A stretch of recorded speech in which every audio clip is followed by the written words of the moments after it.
Programang ito ay rated SPG. Striktong patnubay at gabay ng magulang ang kailangan. Maaaring may masiselang tema, lengguwahe, karahasan, sexual, horror o droga na hindi angkop sa mga bata.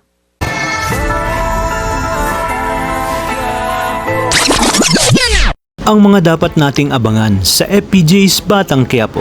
Di na nga malaman ni Mokang ang kanyang gagawin dahil sa mga problemang kanyang kinakaharap, kung kaya't dito mapapaisip siya na patusin na ang alok na Alberto kung saan pakakasalan siya nito at malulutas na ang lahat ng kanyang problema.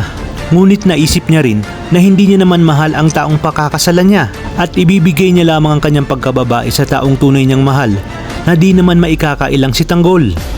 Iminungkahi ni Mama Janet na kung wala na talagang paraan ay lapitan nito si Sir Alberto na siya ngang si Ramon. Kaya naman tatawagan ni Mokang si Tanggol para sabihin na nakapagdesisyon na siya at handa na siyang ibigay ang kanyang puri kay Sir Alberto. Kung kaya't sinabi ni Tanggol na siya na ang gagawa ng paraan para mapa-opera ang kanyang tatay Marsing. Ito nga ay sinabi ni Enteng na tawagan na ni Tanggol si Roy dahil baka ito na ang makatulong sa kanila.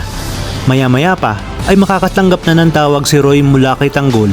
Agad namang sasabihin ni Roy na puntahan siya sa address na kanyang binigay. Kaya naman hindi na nagsayang pa ng oras si Tanggol kasama ng buong tropa at agad na nagtungo sa lugar ni Roy.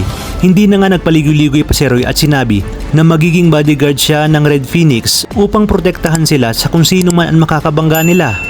Pero bago ito ay iutusan niya si Tanggol na pumunta sa isang kliyente at kunin ang ibibigay nito. Dito nga inabot ng isang kliyente ang briefcase kay Tanggol at sinabi na dalhin ni ito kay Roy at Angkong.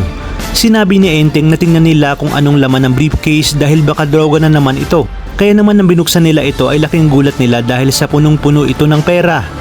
Inabot na nga ni Tanggol kay Roy ang briefcase at di nagtagal ay sinabi ni Enteng na yun ang solusyon sa problema nila kung saan nanakawin nila ang perang nasa briefcase ngunit hindi lahat para hindi mahalata. Dito nga ay matagumpay na nakuha ni Tanggol ang pera ngunit makikita naman siya ng mga tauhan ni Roy kung kaya't mapapalaban naman sila hanggang sa makalabas na nga sila sa hideout ni Angkong. Sa inyong palagay, maaabutan pa kaya ni Tanggol si Mokang para ibigay ang perang kanyang ninakaw kay Roy bago pa man mahuli ang lahat? Natuluyan ang ibigay ni Mokang ang kanyang pagkababae kay Ramon. Kaya naman kapamilya kapit lang dahil marami pa tayong dapat abangan dito lang sa bagong tinututukan ng sambayanan, ang FPJ's Batang Quiapo.